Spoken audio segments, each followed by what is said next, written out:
Assalamualaikum teman-teman. Seperti biasa, sebelum mulai Mimin mendoakan semoga teman-teman semua selalu dalam keadaan sehat walafiat. Oke, kali ini kita akan melanjutkan Martial Master versi novel bagian 661. Bagi yang baru bergabung, selamat bergabung. Dan bagi yang belum subscribe dulu lah agar Mimin tambah semangat lagi nih bikin videonya. Oke, kalau sudah kita langsung masuk ke isi ceritanya.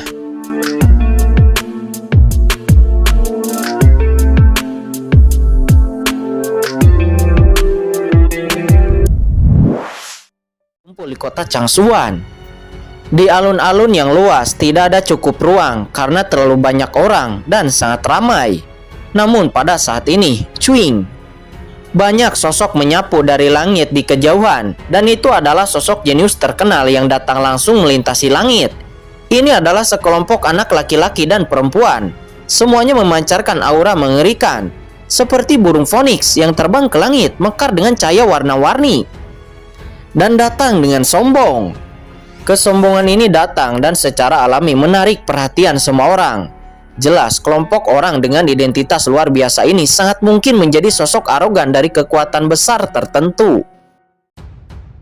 Saya akhirnya tiba. Tanah Yunzhou terlalu jauh, untungnya saya tidak melewatkannya, seseorang berkata. Tapi ketika mereka datang, ada ekspresi jelek di wajah mereka. Karena banyak orang berkumpul di sekitar bayangan hantu palu raksasa dan hampir tidak ada tempat untuk tinggal. Bagaimana bisa begitu banyak orang berkumpul di pertemuan besar kota Changsuan ini? Kata seorang wanita dari kelompok orang yang baru datang itu. Karena wanita ini sombong, kita panggil saja wanita sombong. Mata wanita sombong itu menyapu orang-orang di sekitarnya, menyebabkan banyak orang mundur beberapa langkah. Banyak orang datang ke sini hanya untuk bersenang-senang dan membuang-buang waktu, kata seorang pria muda di samping wanita sombong itu seraya tersenyum ringan. Mereka semua datang dari luar, bukan murid kota Changsuan, tetapi kekuatan yang kuat dari Yunzhou yang bernama Sekte Pedang Roh. Tetapi mereka tahu sesuatu tentang warisan kota Changsuan. Kebanyakan orang hanya datang untuk bermain, dan mereka tidak mungkin memahami rune yang sebenarnya. Pria muda lainnya berkata dengan jijik dengan mata yang bangga. Mereka memang memiliki modal yang membanggakan. Sekte Pedang Roh adalah salah satu sekte teratas di Yunzhou. Orang-orang dari sekte ini ahli dalam ilmu pedang. Kebanyakan dari mereka memiliki keterampilan pedang menantang langit. Mereka memiliki kekuatan yang mengerikan dan kekuatan ofensif yang kuat. Kamu menyingkirlah, aku ingin duduk di sana, kata wanita sombong itu. Setelah mengatakan itu, aura pedang tiba-tiba melonjak antara langit dan bumi, dan aura yang mencengangkan pecah. Kekuatan pedang yang mengerikan itu langsung mengejutkan banyak orang, dan membangunkan semua orang di sekitar. Seseorang melihat pedang kuno yang dibawa oleh orang-orang ini, dan mau tidak mau menunjukkan ekspresi yang kaget. Itu adalah murid dari Sekte Pedang Roh. Hei, Sekte Pedang Roh, itu kekuatan yang kuat di Yunzhou. Kekuatan ini bahkan rumah tuan kota tidak berani dengan mudah untuk memprovokasinya. Tidak heran itu begitu sombong. Banyak orang berbicara dan kaget. Kenapa? Apa yang kamu lakukan di sini dalam keadaan linglung? Saya berkata, cepat menyingkir. Wanita sombong itu melihat sekeliling dan menemukan bahwa tidak ada yang bergerak. Tiba-tiba niat membunuhnya pecah. Merasakan niat membunuh itu, banyak orang tertekan. Dan mereka memilih untuk menyingkir dan pergi dari sana. Mereka kemudian pergi ke tempat lain dan menghindari orang-orang dari Sekte Pedang Roh itu. Namun masih ada beberapa orang yang tetap diam. Dan hal itu memicu amarah wanita sombong itu. Sepertinya beberapa orang ingin mati. Mata wanita sombong itu berkilat. Tiba-tiba aura pedangnya melambung ke langit. Yang mulia sangat sombong. Apakah kalian tidak tahu bahwa kekuatan Yunzhou lainnya juga ada di sini? Tiba-tiba dengusan dingin terdengar, dan mata wanita sombong dari Sekte Pedang Roh itu tiba-tiba memelototinya. Kemudian dia melihat seorang pria muda membakar api di matanya. Di matanya ada pelangi ilahi yang bermekaran seperti makhluk abadi. Napas yang kuat. Ekspresi para murid dari Sekte Pedang Roh ini sedikit berubah. Anak laki-laki ini yang tingkat kultivasinya tidak lebih dari puncak tahap akhir alam suci panah sebenarnya memberi mereka tekanan dari tingkat alam suci bumi. Hei, itu putra Li Dongyu yang berbicara. Ya, putra Li Dongyu ada di sini. Tetapi orang-orang dari sekte pedang roh itu begitu sombong. Ini tidak menempatkan putra Li Dongyu di mata mereka. Ada bisikan dari kerumunan dan banyak orang tiba-tiba menjadi heboh. Sekte pedang roh, keluarga api jiwa. Menarik. Orang seperti apa yang mulia? Sekte pedang rohku bertanggung jawab. Yang mulia berani melawan. Apakah Anda mencari kematian? Seorang murid dari sekte pedang roh berteriak dengan dingin, dan aura pembunuh yang mengerikan tiba-tiba muncul di tubuhnya. Berhenti. Tanpa menunggu dia mengambil tindakan, wanita sombong itu langsung menghentikannya. Wanita sombong itu menatap Li Dongyu dengan sungguh-sungguh. Apakah yang mulia adalah anggota keluarga api jiwa? Kata wanita sombong itu. Nyala api di tubuh Li Dongyu sangat mudah untuk dikenali. Ya, saya Li Dongyu, kata Li Dongyu. Dia berkata dengan ringan. Mendesis.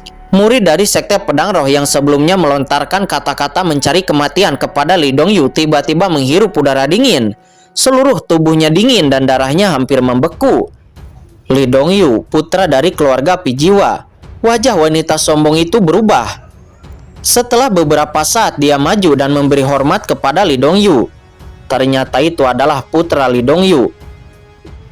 Saya dari sekte pedang roh. Jika saya sebelumnya menyinggung, mohon maafkan saya. Kata wanita sombong itu. Dia khawatir meskipun sekte pedang roh juga merupakan kekuatan teratas di Yunzhou. Namun itu masih selangkah di belakang keluarga api jiwa. Terutama pihak lain adalah putra dari keluarga api jiwa. Begitu mereka memiliki hubungan yang buruk, anggota senior klan tidak akan membiarkan mereka pergi. Yang mulia jangan sombong, ini kota Changsuan, bukan sekte pedang rohmu, kata Li Dongyu. Dia berkata dengan acuh tak acuh dengan nada yang menghina. Ya, saya menerima ajaran dari putra Li Dongyu, kata wanita sombong itu. Dia berkeringat di dahinya. Saya memberitahu kalian, ada orang yang tidak memiliki kemampuan, tetapi dia tetap duduk di sini sepanjang waktu. Dan itu hanya menyia-nyiakan tempat. Apakah kalian tahu maksudku? Kata Li Dongyu seraya memandang Qin Chen. Mendengar kata-kata Li Dongyu, wanita sombong yang bernama Yun Qingzu itu kemudian menatap Qin Chen. Sebelumnya dia telah membuat marah Li Dongyu. Jelas dia ingin meringankan kemarahan Li Dongyu terhadapnya. Orang ini menyia-nyiakan sumber daya. Ini secara alami harus diusir. Kata wanita sombong bernama Yun Qingzu itu. Dia mencibir. Kakak senior, biarkan aku yang memberinya pelajaran, kata seorang pria di sebelah wanita sombong itu. Sebelumnya dia telah melontarkan kata-kata mencari kematian kepada Li Dongyu. Dan sekarang ada kesempatan baginya untuk mencari muka di depan Li Dongyu. Melihat Qin Chen yang masih bersila sampai sekarang, cahaya dingin melintas di mata pria itu. Dia kemudian berjalan menuju ke arah Qin Chen. Saat ini Qin Chen berada pada saat kritis. Dia samar-samar menemukan kekuatan reguler yang tak terlihat itu. Saat ini Qin Chen tidak bisa diganggu. Bahkan pria yang berjalan ke arahnya dengan tekanannya itu menekan Qin Chen, tetapi Qin Chen sama sekali tidak menyadarinya. Dalam kesadaran Qin Chen, rune tak berujung tampaknya menyatu menjadi satu kesatuan, mengalir kepada bayangan hantu palu raksasa. Dan tampaknya ada suara gemuruh dalam kesadarannya, menyebabkan tubuh Qin Chen tiba-tiba bergetar. Kesadarannya seolah-olah memasuki bayangan hantu palu raksasa itu. Qin Chen sesaat melihat ruang yang samar-samar dan melihat kenangan warisan yang kuat. Pada saat yang sama Qin Chen juga merasakan kekuatan yang luar biasa. Seolah-olah pada saat ini dia dapat dengan mudah mengaktifkan bayangan hantu palu raksasa hanya dengan sebuah pikiran. Perasaan ini sangat misterius sehingga Qin Chen tidak ingin bangun sekarang. Namun saat ini pria itu telah datang ke depan Qin Chen dengan auranya yang terus menekan Qin Chen. Apa yang ingin kamu lakukan? Merasakan permusuhan, Qin Tinting berdiri dan berteriak dengan dingin, berusaha melindungi Qin Chen. Ada temannya. Pemuda lain di samping wanita sombong itu mengguncang sosoknya dan tiba-tiba muncul di depan Qin Tinting menghalangi jalannya. Melihat pemandangan ini, Ao Qingling nampak diam saja karena dia tahu kekuatan Qin Chen. Namun dia tidak pernah berpikir bahwa bahkan pada saat ini Qin Chen masih tidak bergerak. Melihat Qin Chen masih tidak bergerak, semua orang nampak terkejut. Qin Chen duduk diam di sana. Nah, matilah di tanganku. Pria itu mengeluarkan pedang, dan dia kemudian menebas ke arah Qin Chen. Murid sekte pedang roh ini memang kuat. Dengan hanya satu ayunan pedang, master di tahap awal alam suci bumi mungkin tidak akan bisa menghindarinya. Kata seseorang di kerumunan. Berhenti. Qin Tinting sangat marah dan dia ingin bergegas maju. Tetapi pemuda lain menghentikannya. Dan dia tidak bisa menolong Qin Chen. Sampai saat ini mata Qin Chen masih belum terbuka. Kalian semua berhenti, kata Ao Qingling. Dia akhirnya tidak tahan lagi. Dia tidak pernah berpikir bahwa Qin Chen akan acuh tak acuh dan sampai sekarang dia masih memejamkan matanya. Dia khawatir jika pedang ini jatuh, tidak peduli seberapa tinggi basis kultivasi Qin Chen, tidak mungkin lolos dari kematian. Dia secara alami tidak akan membiarkan hal itu terjadi. Namun di saat Ao Qingling akan bergerak, tiba-tiba mata Qin Chen terbuka. Sungguh sepasang mata yang dingin dan cemerlang. Pada saat ini pria yang mengayunkan pedang ke arah Qin Chen, seolah-olah dia telah melihat kelahiran dan kematian alam semesta. Ayunan pedangnya seketika berhenti dan pikirannya bergetar hebat. Pada saat ini, bayangan hantu palu raksasa yang mencapai langit tiba-tiba bergetar dengan keras. Rune yang tak terhitung jumlahnya meledak ke langit dengan cahaya cemerlang. Semua orang di lapangan terkejut dan melihat bayangan hantu palu raksasa mekar dengan cahaya tak berujung, menghembuskan napas yang luar biasa, dan rune yang tak terhitung jumlahnya mengalir di atasnya. Seolah-olah seseorang telah mengaktifkannya sepenuhnya. Kekuatan macam apa ini? Pada saat ini di alun-alun yang luas, ahli yang tak terhitung jumlahnya di sekitar bayangan hantu palu raksasa, semuanya bergetar di dalam hati mereka, dan pikiran mereka juga bergetar hebat. Raungan ini tampaknya memiliki kekuatan untuk menakuti jiwa, dan bergema langsung ke lubuk hati semua orang. Apa yang terjadi dengan bayangan hantu palu raksasa? Apakah itu diaktifkan? Namun, kenapa berbeda dengan aktivasi sebelumnya? Saat ini bahkan para master yang menonton dari kejauhan terkejut, dan hati mereka sedikit bergetar. Apakah ini penampakan dari warisan Great Hammer? Pada saat ini ahli teratas yang tak terhitung jumlahnya di kota Changsuan muncul satu demi satu. Bahkan di rumah Tuan Kota, mata Auli bersinar terang dan menatap ke lapangan. Master yang tak tertandingi yang tak terhitung jumlahnya yang bersembunyi di kota Changsuan muncul satu demi satu, menatap ke arah warisan dan menonton. Tidak, pria muda yang menembak Qin Chen paling terkejut. Dia melihat seteguk darah menyembur keluar dari sudut mulutnya, dan organ dalamnya bergetar hebat. Raungan itu sepertinya menembus tubuh dan jiwanya dengan keras. Dia hanya merasa kepalanya akan meledak, dan dia langsung jatuh ke tanah lalu kejang-kejang. Saat ini Qin Chen berdiri. Dia tidak melihat pemuda yang menyerangnya sebelumnya, tetapi dia melihat bayangan palu hantu raksasa.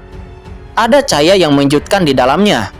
Dia sebelumnya memahami sebagian dari pola rune dan mengaktifkan bayangan hantu palu raksasa untuk pertama kalinya.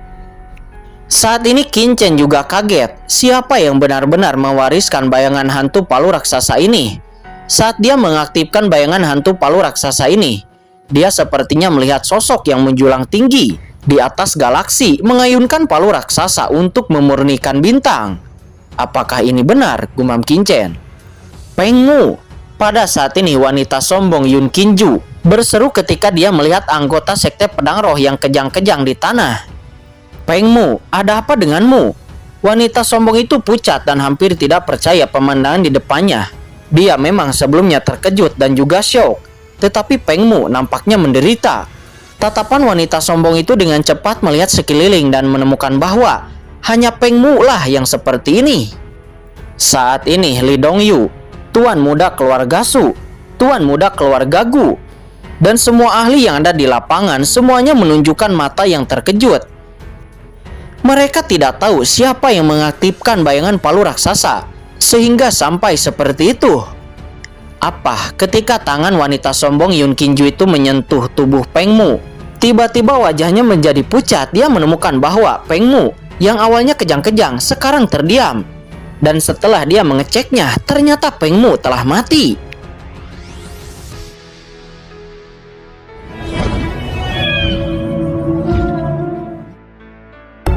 Oke guys, sudah dulu ya. Jangan lupa subrek biar lanjut terus ceritanya. Bagi yang sudah subrek, mudah-mudahan dimudahkan rezekinya. Mimin undur diri. See you next and goodbye.